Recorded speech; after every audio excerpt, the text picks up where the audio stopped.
Most of you know our routine.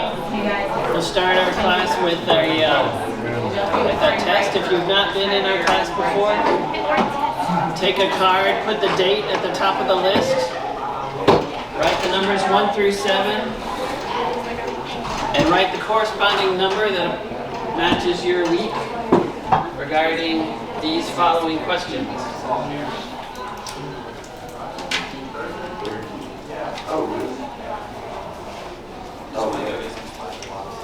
Matthew, how you doing? Good? Glad to see you.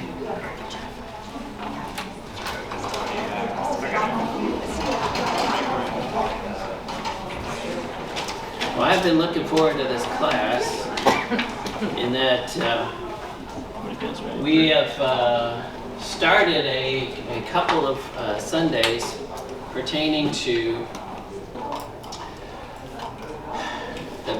the age-old question: how do we raise our children? How do we raise our grandchildren in a way that is biblical? What do you need? Paper or pens? And when you finish with your test, just either hold on to it or pass them back. Our class, the Christian Toolbox, has been one that I've really enjoyed. I hope you have as well. Try to seek out verses of the Bible that will help make our lives better, make our families' lives better, but also equip us to help share God's Word with people outside of the church. And if there is one topic of conversation that we have with our coworkers, with our neighbors, with our friends, it is our children. And it's often, what am I going to do with my children? How do I tackle these challenges that come up? Or perhaps, how might I maximize an opportunity that I might have with my child? And we talked about problems. There's all kinds of problems in the world, and yet a problem can be a door of which opens to an opportunity to share the gospel with someone. There's a couple. Is everybody finished? Who needs more time for their test? I'm going to review a couple things real quick, and then we'll get into the new material.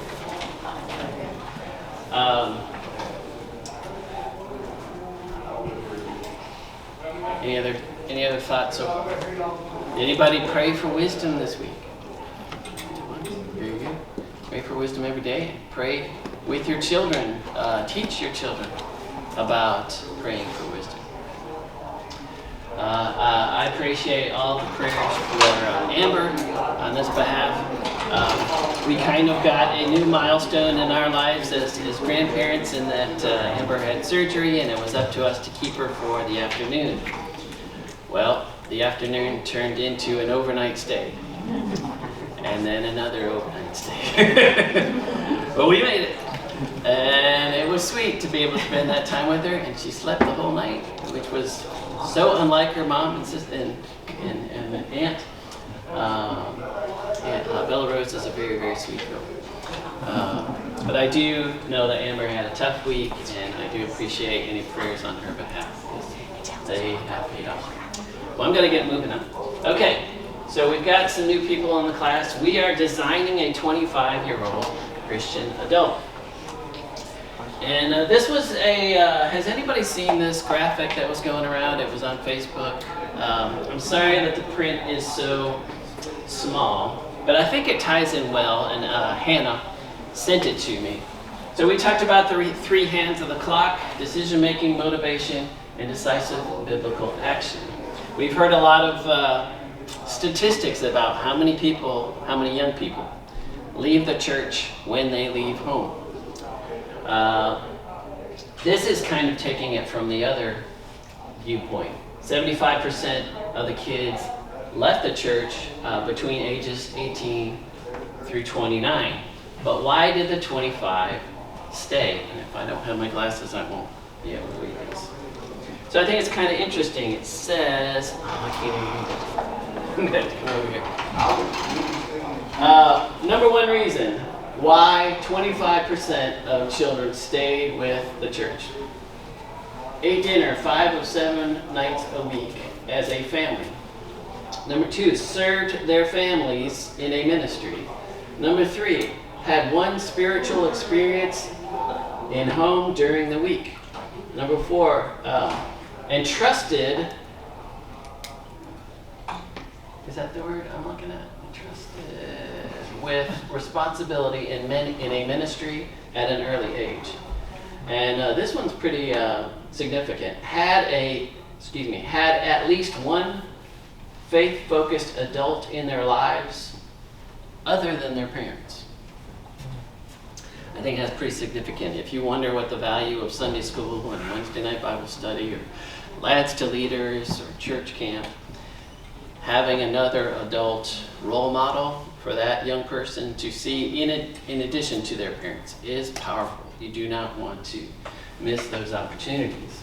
If you want a copy of that, I can send it to you because it was not very good from a clarity standpoint to visualize. We talked about ground rules, talking about how we're here to support each other, we're here to share each other's successes, but we can also learn from our mistakes, and sharing those mistakes can be very valuable. We talked about Proverbs 22:6. What does that verse say, essentially? Remember from last week? Train up a child in the way that they should go, and as a result, what is the benefit? When they are old, they will not depart from it. We talked about, well, does that mean they won't stray? That they won't make bad mistakes? That they won't perhaps leave the church? No. That's not the case. There are no guarantees when it comes to that standpoint, but we know it is possible. This verse encourages us to know that it's possible. We also know from the story of the prodigal son that if your child does stray, there is the possibility, the opportunity, Lord willing, that they would come back. Now, when you think about a child, all children for that matter, if they aren't taught to begin with, will they know what to come back to? No. If they've always been lost, how will they know to reconnect? Now, of course, we have the gospel that should a child be raised in a family that's outside the church, that does not mean they're inevitably lost. That's not the case. But we do know that training is so important from a biblical standpoint. We talked about the importance of instilling the way in the child. This is kind of interesting. Have you seen this Milky Way commercial? And the poor guy's getting a tattoo, and it says no. If you look at his arm, it says no regrets. And when I watch this on YouTube or wherever, what's funny is you can see she's got a candy bar. That she is blaming the candy bar for her misspelling. But when it comes to parenting, I think the concept of no regrets is kind of interesting. Because we all are going to look back and say, you know what, I would have done something, I would have handled that differently. Or perhaps there was a better way to say that. Or, I didn't prioritize as well with a certain issue or time, or we all do that. But do we not want to look back when we're 80 or later in life and say, I did the best I can. You know what? With God's help, He got us through, and we had the results that Proverbs 22 talks about. So where do we start? We talked about starting at the end. We talked about last week having a design. What can we visualize? We talked about the Corvette and how it's a breakthrough product and a car that has really changed the way we think here in the United States especially. We talked about the Z06, which is an even improvement. So having a continuous an attitude, a commitment to continuous improvement. You got a great thing? Awesome. Don't stop there, because life is changing around you. Let's keep making things improved. We talked about obstacles last week. We're going to continue where we left off, but the interesting thing about acknowledging that there are obstacles is that you can prepare for them. Or when they do present themselves, you have at least some plan about it. If you think of an obstacle, this particular picture reminds us of a certain verse. We mentioned it last week. Who remembers what that verse is? Who is the lion represent? The devil. The devil, or Satan. So what verse comes to mind? Remember our toolbox of verses. The verse when we had our Satan class, I started every single class with that one verse. 1 Peter 5, something. Yes, and what verse? 8. It rhymes with 8. 1 Peter 5:8. That is correct. All right. Good job. You looked it up. You got it. You know, that's okay. You know, if you're ever having a discussion with somebody, whether it be somebody in the church or out, if you can't remember the verse, you know, look it up, or use that little magnifying glass that most biblical Bible apps have. That one that Bill talked about, what's it called? Ready Reference. Yeah. Great app. In fact, I used it very recently. Obstacles. You know what? I'm going to look here. When it comes to, I'm going to see if I can. I know it's not the best looking here, but I'd like us to do a little brainstorming. And I have got to get my notes here. Think of yourself as a parent or a grandparent. And one of the reasons why I include grandparents is, now that I am one, I kind of have a different perspective on grandparents. How many people grew up with grandparents in their life on a weekly basis? Okay, a few, small percent. Well, more than I thought. I only saw my grandmother on my mom's side possibly once a year. The other, I can only remember visiting 3 times. And that's kind of sad. But we lived far away, and back then, air travel wasn't as accessible as it is today. But I do recognize, especially with my own daughters, that grandparents can have a significant positive impact on a child. So when it comes to raising your kids or being an influence as a grandparent, what are some of the obstacles that are getting thrown out that are, and think of it from the standpoint of our 25-year-old adult, our 25-year-old Christian adult. What are some of the obstacles that are being thrown in your way that can impede them from reaching that goal? Technology advances. How do you mean? The 25-year-old is going to be all over social media, whereas the parent and the grandparents may not be, so they don't know what they're seeing constantly, what they're being exposed to. Somebody recently had some tech problems, and they called Best Buy, and Best Buy, I guess they were joking. They said, essentially, might there be a 6-year-old in the house? Because just ask them, and they will know how to fix the problem. But tech, I understand where you're coming from. Tech differences could be an obstacle. What else? There's 1,000. Yes. Woke culture. What? Did you say quote? No, I said woke. Woke and woke. Woke, but woke. W-O-K-E. Well, maybe I don't know what that is.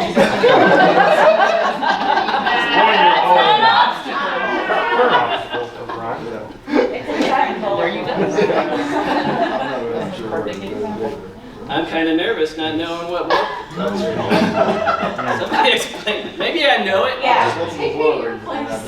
You know it. Maybe it's called something different. It's the whole idea of, the few being very loud about their very liberal mindset and imposing it on everybody else. If you're a Christian, Cancel. you're asleep. If you are in tune with all the other nuanced stuff, then you're awake and alive. So the woke people are the wiser, more open-minded, Prettier. I'm a fan of him for a while. Is this a new thing? Probably What'd you say, Probably Gary? about the box.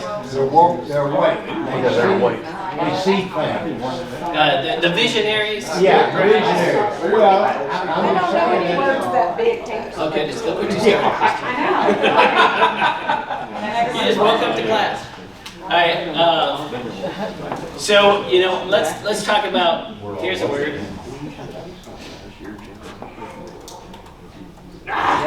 Exactly. What's up? You're the youngest one in the room. Come on. So Says he's woke. Schooling. the whole concept of being an influencer does that not tie into that? It ties in. What fascinates me about the whole influencer concept is that you have the youngest of people who don't necessarily have any street smarts or even training, for that matter, are themselves giving advice. Now, if you have a young person who's giving advice on how to put on eyeshadow, I don't discredit them for having an expertise of that. One of the Kardashian girls, one of the youngest ones. What's her name? Not the youngest, the second youngest. Chloe. Not Kendall. He's got I think it's Kylie Jenner. Yeah. The fact that we don't know makes me feel really good. If somebody spotted it off right away. She is a billion. She is a billionaire. And she started from having a website, and now she has her own cosmetic line. Is making more money than all of us put together times 1,000. So I admire that from an aspect that, thank the Lord that we live in the United States where you can do that. I'm impressed where you have a country of which you can aspire to achieve whatever you can dream. That's amazing. That's exciting. Think what we could do for the Lord's church. Think of how many wells we could do if we would pursue some of those kind of avenues. But at the same time, there's a lot of bad advice that's being put out there. And your kids are watching it and you're oblivious to it. So I would encourage you on a regular basis, ask your children who they're plugged into. Who are they following? Who are they getting advice from? Because if it's not you, and if it's not the church, you have a lot to worry about. And we don't want to have to go through life. What else? We could talk about this all day, but let's throw out some others.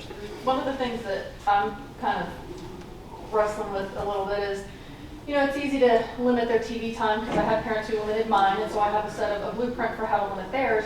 But one of the things I didn't have was a cell phone, and so my kids, 15 and 11, don't have a cell phone. But I'm kind of thinking, if I gave them one and showed them the limits to put on themselves, and then they could put those on their kids, but like you said, by the time they're older, technology will have advanced and there'll be new gadgets and things. So just the blueprints just shift and change, and I'm in a world that I don't, have the blueprints that my parents lay down for me. Yeah, I totally get that. We talked about last week, for those of you who weren't here, when you think about obstacles for your children, there are temptations and distractions away from the Bible of which you as a future parent or grandparent, you're going to be faced battling those distractions and sins because those things have yet to be invented. In other words, my parents didn't worry about the internet as being a harmful influence to me as a young person. It hadn't been invented yet. So that's kind of a scary thought, but I think that's a value in this class is that the Bible equips us to handle whatever Satan can throw our way. I'm going to throw out a couple others. How about fatigue? As a parent or grandparent, does fatigue get in the way of our ability to raise our children? I think we have to be honest with ourselves and say yes. There are going to be times where we say, you know what? Normally we go to church on Wednesday night. I'm just tired. Let's all stay home. And I'm not judging you if that's ever happened to you, because that has happened to me.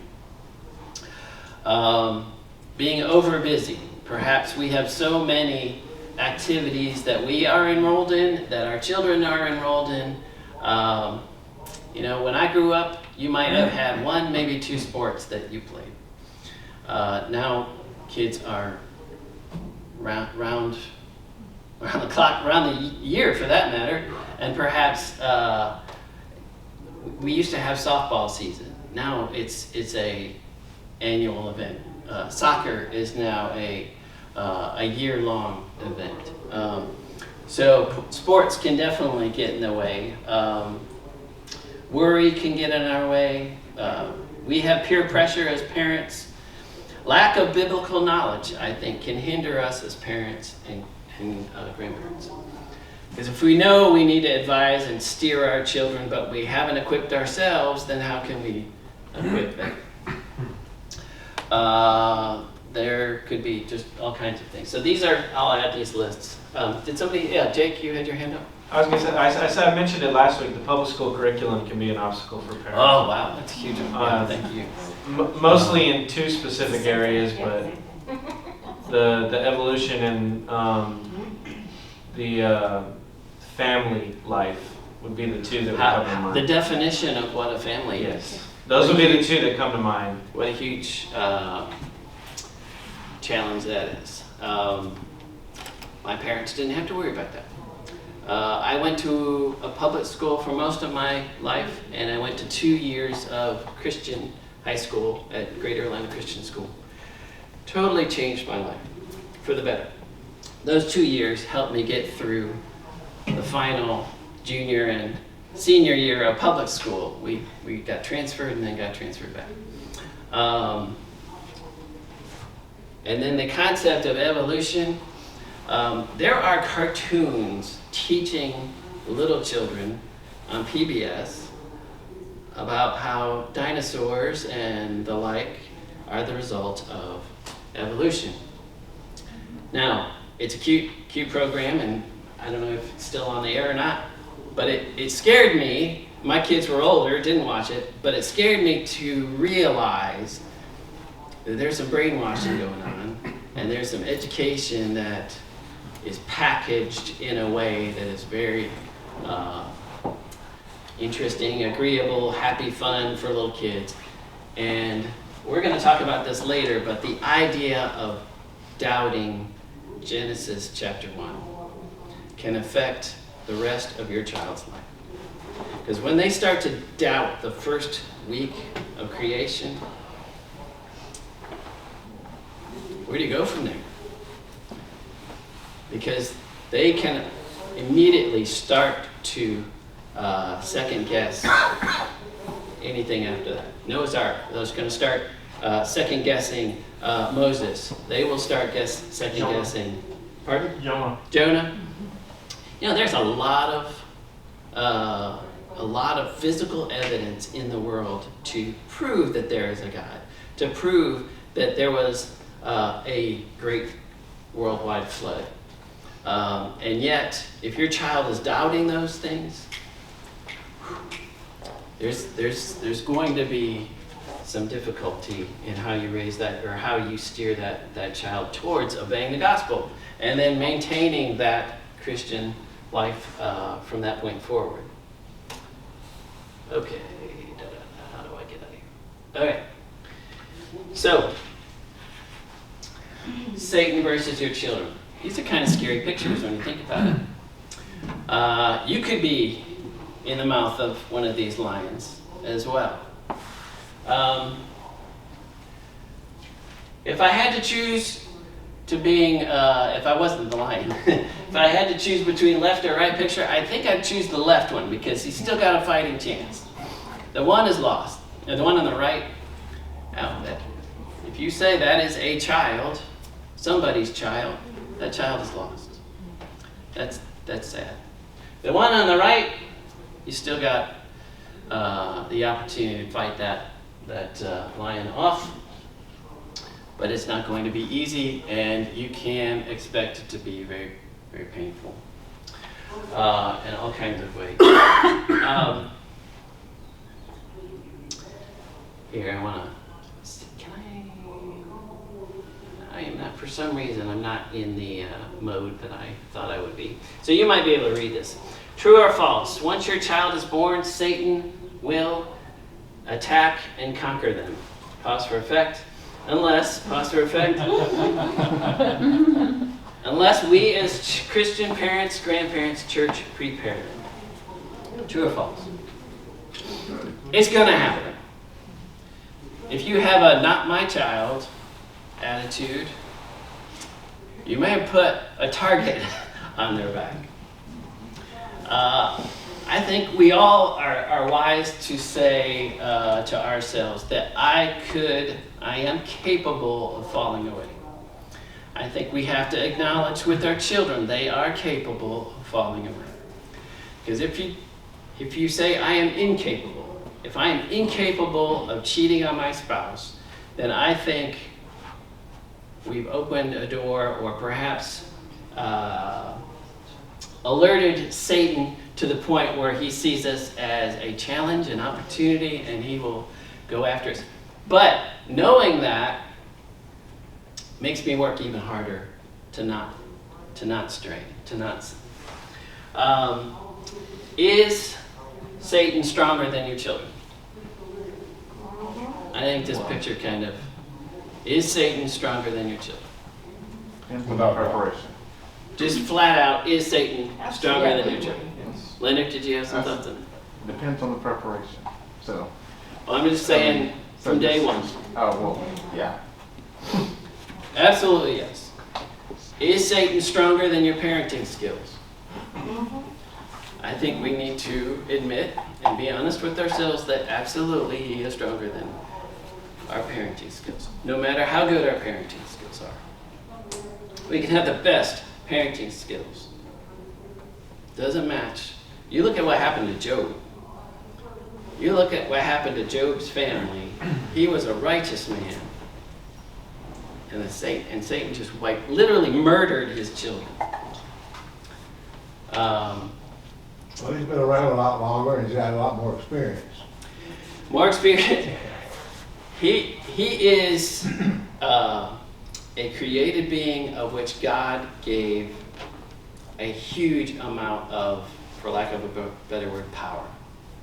His abilities are superhuman.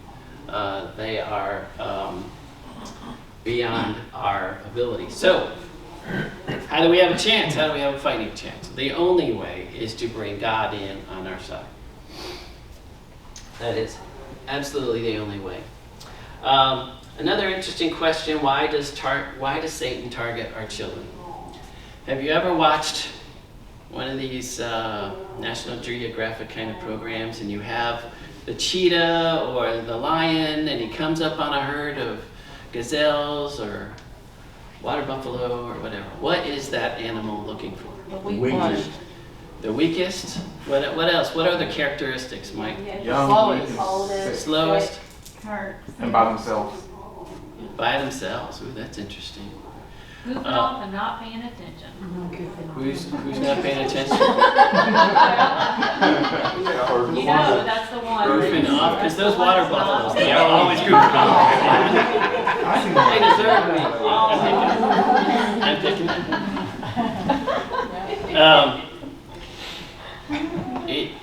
you know what's interesting? Because I've watched enough of these programs to know that a lion or a cheetah will calculate. I have so much, not necessarily mentally think this, but it's instinctive. I only have so much energy to expend to get my dinner.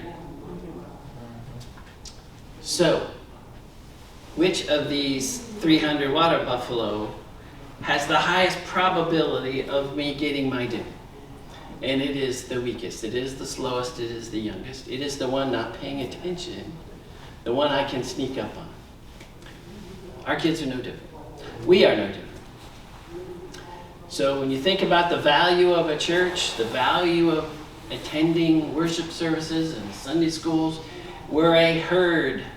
Okay, we can protect each other. And if one is starting to have some trouble, well, that's when you bring it into the herd. That's when you start to protect those weaker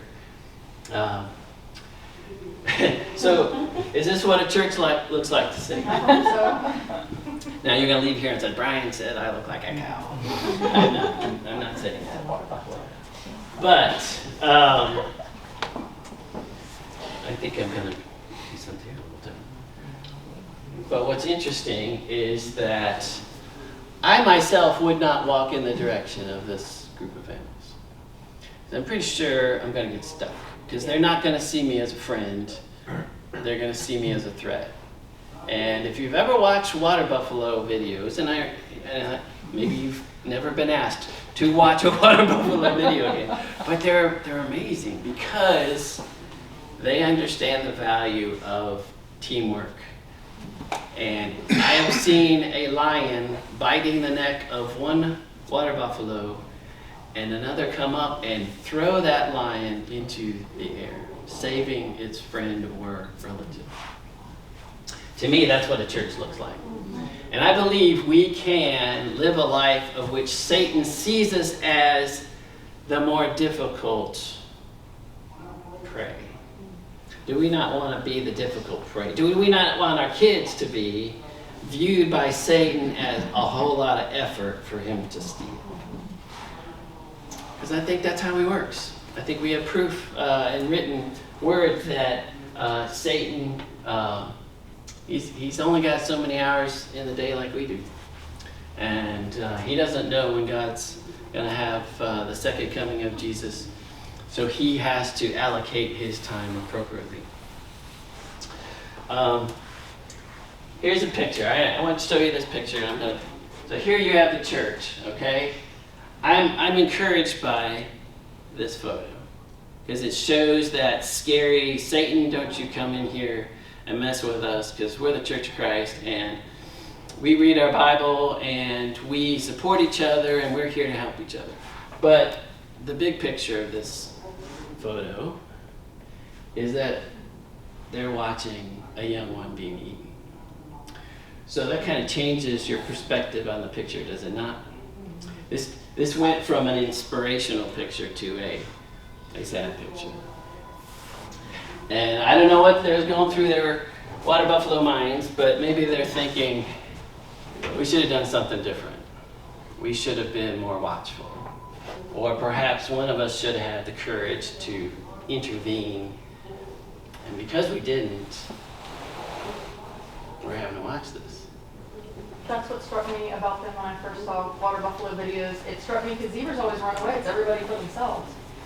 And water buffalo say they know how important their young is. They know they have to replace themselves, and so they'll put their lives on the line for their young. They'll get the young in the center, and they'll all get around. I love that. So what does a water buffalo have that a zebra does not? Horns. They know they're slow too, so they have to have another plan. Who's slow? Water buffalo. Yeah, they're bigger, they're slower. Thicker So skin. sometimes we gotta know what our weakness is, But- we got our own way of protecting ourselves. We need to know our assets, we need to know our liabilities. But I think part of the reason why they act the way they do is because they know they have horns on their head. If we're reading our Bible and supporting each other, God's given us some horns to get rid of that Satan. So what does it take to look like this? I'm asking you as a parent or a future parent or a grandparent. Diligence, time in the Bible, Diligence, Bible. discipline, Time in the Bible as a family. What was that last word? discipline. Oh, wow. That's an interesting word. Intentionality. We're going to talk about discipline. Say that again. Intentionality. What do you mean by that?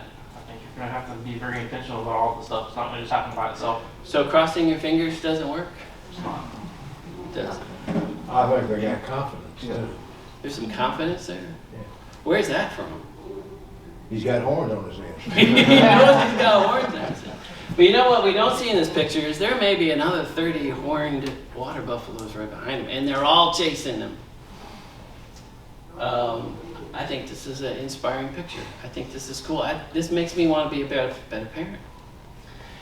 Because when you think about those obstacles that our kids have, whether it be, one thing we didn't mention, and I think we're going to get to that. Ooh, where we are, we're out of I want us to talk about what obstacles young people have. Because we talked about what obstacles we have as a parent, but what are they going through? Because if we can recognize what they're going through, we can be like this. And a big obstacle is their peers.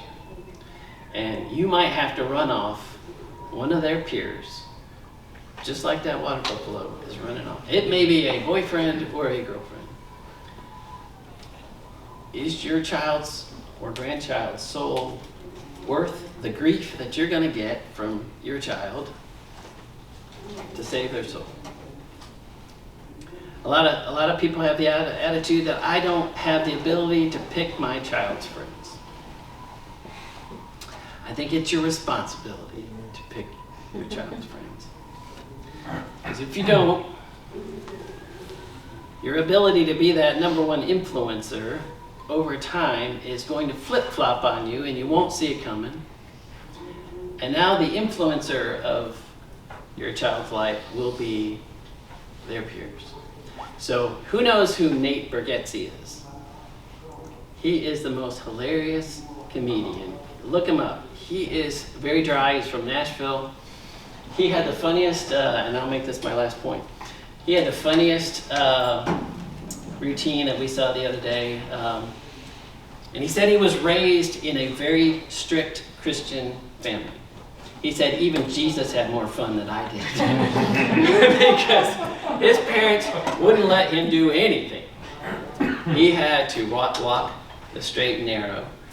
But it helped form who he is as an adult, and it helped form him as a parent. Now, he had a middle brother and he had a younger sister. He said, I was raised by strict Christian parents. My youngest sister was raised by her best friends. And we all laughed. But he kind of made a pretty strong statement.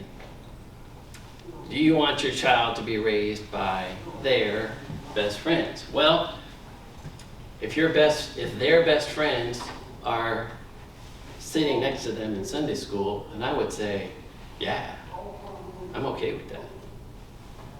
But if their best friends are steering them in directions away from God's plan,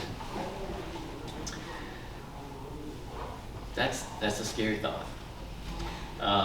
Perhaps you have had children of which influenced others outside of the church to become part of the church. I think that's amazing. I have seen young people in this congregation bring their boyfriends and girlfriends or girlfriends, not you, to church with them. I think that's amazing. You look at Todd Wilson, who is an elder, that his wife, at a young age, started bringing to church. We talked about, his name just escaped me. Guy who, he's sitting right here, Jeff Spengler. Wasn't a member of the church until he went to Purdue and met his wife, who brought him to church. Wow, that's amazing. Because now you can set a chain reaction of future believers as a result of those children and grandchildren and everything that follows from there. Let me see, I know we need to wrap it up. Just real quick, maybe we can end on this and then we'll be done. Designing out obstacles. We'll probably pick up with this next week, but what is the best kind of obstacle? If you have to have an obstacle, what is the best kind of obstacle? Anytime you're prepared for it. I heard 5 different things. Say it again. One you can overcome. One you can overcome? I would say that is a good obstacle, but maybe not the best obstacle. One that you're prepared for. Okay, one that you're ready for? Similar answer? Why do you have a plan for? Plan for? You guys are all saying great answers. Nowhere close to what I'm looking for. What's the best obstacle? It's the one that's not there. It is a trick.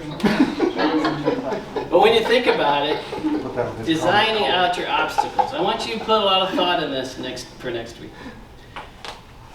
Tyler, you got a business. Do you design out your obstacles? Sometimes. It's not always easy, but it can make your life a lot easier. So, preparation was one thing that I heard. Are obstacles necessarily bad in and of themselves? I'm not talking about Satan, let's just say in general. Why are they not necessary? Okay, we can build our lives as the result of obstacles. We can become, if this little girl does this every day for the rest of her life, would we not expect her to perhaps become so agile and strong that she could almost leap over it? Her need for the ropes perhaps may not be necessary anymore. Obstacles can make your life better.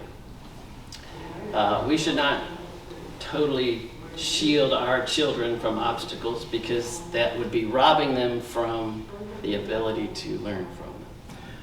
If you think of weightlifters and bodybuilders and athletes, if their trainers only provided them with the lightest of weights, would they ever develop into a top performer later? It is something that I think is something. Maybe we have the thought that obstacles are bad. They're just real. Can they be bad? Yeah, obstacles are real bad, but there can be experiences that are beneficial. If I have learned one thing at this still very young age that I am at, is that the obstacle I had 10 years ago has helped prepare me for the obstacles that I have right now. And if I think about that, I have to consider that the obstacles that I am battling right now will prepare me for the unseen, perhaps uninvented obstacles that are in my future. So thank the Lord for being there to equip me to recognize those obstacles and get prepared for them. And that's 1 Thessalonians 5:16. We're supposed to give thanks for the obstacles. It's like someone said, they're lessons. Yeah, Pray absolutely. continually, give thanks in all circumstances. Is that an easy These thing will to do? always- Most people, if they have some semblance of there being a God, are blaming God at that point, are they not? Why is this happening to me? My wife went through breast cancer, but she is equipped to help other women who have breast cancer, or any kind of cancer for that matter. I'm inspired by her in that way, and I thank the Lord for saving her, because had she not been detected when she was, she might not have made it. So obstacles can equip us to do amazing, amazing things. Any other thoughts before we end up? I know we've gone a little over time. Not my fault. It's those preacher guys.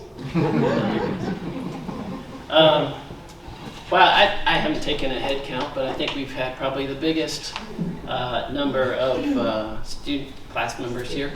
I encourage you, look around the auditorium next week, or be thinking of people who are not in this room right now, especially young parents. Invite them to come, because what we're going to be doing is we're going to start using our brainstorming and our personal skills and doing some seeking of the Bible to determine, all right, we recognize obstacles, but where do we go from there? Let's start visualizing what that, even designing is probably a better word, what that 25-year-old Christian looks like, sounds like, behaves like.